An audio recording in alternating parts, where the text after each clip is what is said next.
ஆண்டவராகிய இயேசு கிறிஸ்து தான் இந்த உலகத்தின் இரட்சகர். அவர் ஒருவர் தான் மெய்யான தெய்வம். அவரே நித்திய ஜீவனுக்கான வழி. இதை எல்லாவற்றையும் பார்க்க முடியாமல் அநேகருடைய கண்கள் மறைக்கப்பட்டிருக்கிறது. எப்ப அவங்க கண்கள் திறக்கப்படுதுன்னா, அவங்களோட அவர் பந்து இருக்கும்போது அப்பத்தை எடுத்து அதை பிட்டு இந்தாங்கன்னு புசிங்கன்னு கொடுக்கும்போது அவங்க கண்கள் திறக்கப்படுது. இது இயேசு கிறிஸ்து தானே நமக்கு கொடுப்பாரு, எப்பவும் அவர் கடைசி ராபோஜனப்படி இப்படிதானே நமக்கு கொடுத்துட்டு போனாருன்னு சொல்லி அந்த அப்பத்தை பிட்டு கொடுக்கும் போதுதான் அதை வாங்கும் போது அவங்க கண்கள் திறக்கப்பட்டுச்சான். இன்றைக்கு அப்பத்திற்கு அடையாளமா என்ன இருக்குன்னா தேவனுடைய வார்த்தை. ஹல்லேலூயா. இந்த வார்த்தையை நீங்க எடுத்துக்கொள்ளும் பொழுது, ஏற்றுக்கொள்ளும் பொழுது, உங்களுக்கு சொல்ல உங்களுக்கு எதிராக புறப்பட்டு வருகிற வார்த்தையை நீங்க அக்செப்ட் பண்ணும்போதுதான் உங்களோட கண்கள் திறக்கப்பட்டு இயேசுவை அறிந்து கொள்ள முடியும், இயேசுவை பார்க்க முடியும், இயேசு மேல விசுவாசம் வைக்க முடியும். இன்னைக்கு அநேகருக்கு இயேசு மேல விசுவாசம் வர்றதில்ல.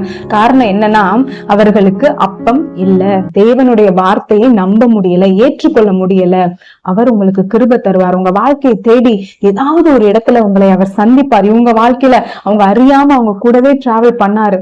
அதை ஒரு நாள் அவங்களுக்கு புரிய வச்சாரு.